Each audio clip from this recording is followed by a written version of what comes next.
Shane Dawson's new video on Jake Paul. Controversial? Yes. But is there a problem with it? Stay tuned. Hey everyone, welcome back to a brand new video. It's been a while and I'm really happy to be back. I will say, if you do want to support the show, before I get into the rest of it, you can, a couple free things you can do is subscribe, which down below, it's free, the big red button, and also leave a like. Make sure to comment down below if you do these things. As well, if you want to give a little money and get some free stuff back, not free, but if you want to get some cool stuff back, my Patreon will be linked down below. Anyways, let's get into the meat of the video. First thing I want to do is a recap of the Shane Dawson series. If you don't know, there's a massive YouTuber named Jake Paul. There's also a massive YouTuber named Shane Dawson. I'm not going to recap what they do. That will take a simple Google search and it will take too much time of the video. But essentially, Shane Dawson has more recently moved into kind of the genre of content where you make documentaries on other influential creators, such as Jeffree Star. And that series is insanely well. You can check the views. It did insanely well. And a YouTuber that has been in a lot of controversy in the past year and a half goes by the name of Jake Paul. I mean, it's given birth name, but Jake Paul. If you don't know Jake Paul, just look up Jake Paul rant, controversy, exposed, any of those videos, and you will start to get a sense of how much controversy he's had around his name. So, of course, Shane's like, this is a perfect opportunity for me to make a series on. Shane's series is, I believe, split into 5 or 7 parts, each of these parts being 35 to 45 minutes long, so it is really in-depth. I will say before I go into the meat of today's video, I watch Shane Dawson. I think that he is a great person for the most part. I do enjoy his content, and while I won't be 100% not critical of this series, I do want to say that if you're a Shane Dawson fan, I still like the guy. He seems like a good guy, but I do believe there's a few issues in this series that I want to bring up. First of all, I'd like to say that a lot of people who were giving Shane a lot of flack for just giving attention to this guy. Jake Paul is going to find attention. He's a businessman. He knows how to bring eyes onto his product.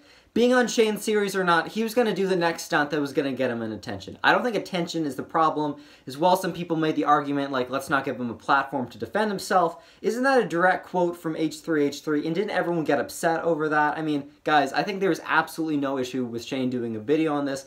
I actually find it really, really entertaining because even if you don't like Jake Paul's content, there is no way that you can argue with me that Jake Paul isn't some sort of genius on some level.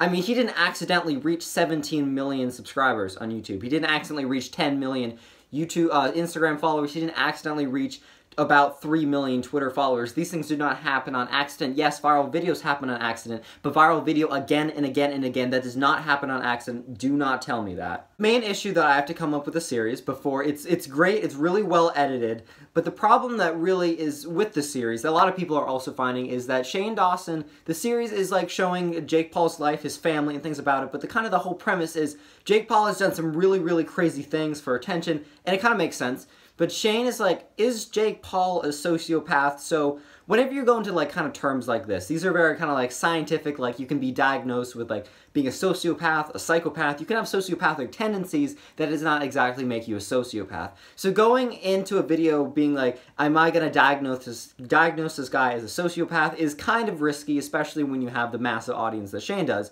I'm not saying you shouldn't do it, I'm just saying you have to be really, really careful when you're doing it. A lot of concerns and complaints that a lot of people have brought up, as well as Jake's brother, but I'll be going into his video later.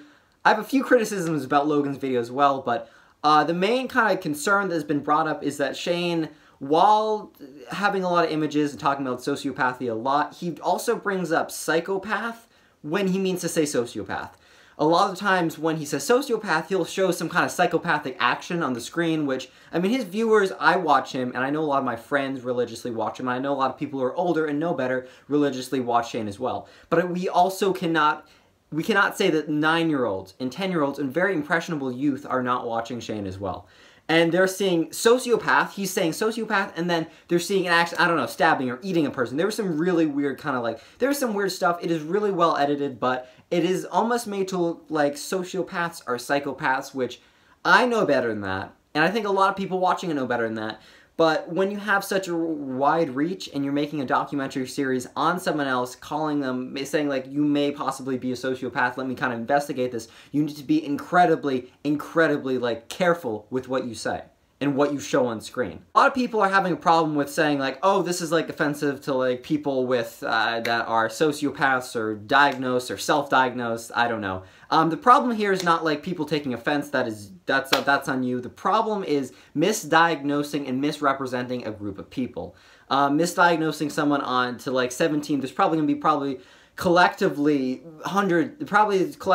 like millions and millions of views on these series, and you want to make sure that if you know that you're going to hit these numbers, you want to make sure that you are as accurate as possible.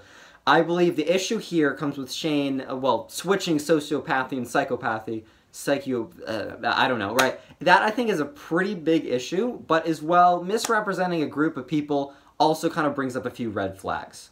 Now I want to talk about Logan's response video. So Logan knew about the series. I think he might have been in part of it. He might be in part of it later. We don't really know. But Logan made a video basically talking about like kind of the things I brought up earlier, but his video wasn't, I don't know. There was definitely a few issues with his video. I mean, first of all, Logan Paul is notorious for the forest video, which you probably all know about. I'm not going to talk about that. You can just look up Logan Paul forest, and you will find so many videos talking about it. It's not worth me talking about it, but whenever Logan Paul has an argument, everyone just brings up the forest card, and honestly, I'm really sick and tired of going through his comment sections when he's trying to make a point. Everyone's like, you said this, forest card, stop it, that's dumb, you can't win an argument. That's like saying, oh, you have a bad haircut. Oh, your forehead's big. You're not going to win. It is, though. But you're not going to win any argument by this. Pulling the forest card only. When I went through the comments, I ignored the comments when it says something, something forest. I'm like, this comment is probably useless. Even if you stuck something really important in it, I saw forest and I thought, okay, this person obviously has no valid points. Let's move on. One thing, I did have a few problems with the video. Logan was addressing kind of whatever point Logan was trying to make. I mean, Logan's video was kind of entertaining, and Logan has this kind of style of editing that's like boom, boom, boom, boom, boom, haha, lol, joke, and all these kind of things. But if you're trying to make a point like this, it was kind of diluted by all the times he like made these kind of flashy jump cuts and jokes and stuff like that. And I don't know, it kind of diluted it for me. As well as he said that like he really emphasized the fact that like you have a really like young audience, and his main point was like the audience. And while I talked about like you have to be careful with your audience, I'm not going to 100% base the entire like criticisms on Shane's series on his audience, because I mean, look, you're in control. You're not in control of everyone. You're not in control of your fans. If you say one thing and your fans do an action, like, unless you directly told them to go out, unless like Shane directly says, hey, let's go and diagnose your friends and call them a sociopath, right? Unless Shane says that exactly, I have some problems with that as being a main argument. But anyways, just to recap my thoughts on that, that's about it. Otherwise, I think 95% of me says this is a pretty good series. I like it. It has really good editing, and I mean, look, I appreciate the effort put into it. I appreciate that these videos are coming to light. A lot of people are like, I don't want to see any more Jake Paul. Don't tell me you're not interested on this man. Like, this is probably one of the most interesting people on YouTube. He was able to get 5 million YouTube in 6 months, like the classic line right there, right? He was able to gain so much momentum, and he's obviously not dumb. No millionaire who has millions of followers is dumb or did it by accident, unless you won the lottery. Then, well, you know what? You're lucky then. I don't know. Anyways, guys, thank you so much for watching. If you want to counter any of my points, feel free to leave anything down below in the comment section. I do read the comments, and if you have a really good argument, I will happily reply to it or even feature it in the next video. And if it really just blows my video out of the water and every point I make, and I realize I'm 100% wrong, I will actually go ahead and pin your comment, because I would rather people see like a good argument than my argument if it's 100% wrong. Anyways, guys, thank you so much for watching. If you're new here, make sure to go down and subscribe. And if you are not already subscribed, comment down below saying, hey, I subscribed. I will be replying to people who do that as well. If you could leave a like on the video, that'd be really appreciated. If you want to support me financially running this series, patreon.com/pugnetwork. That used to be my name, but I can't change the link. Anyways, links will be down below for that. Thank you guys so much for watching. And as always, I will see you in the next one. Follow my Twitter @ConnorPugs.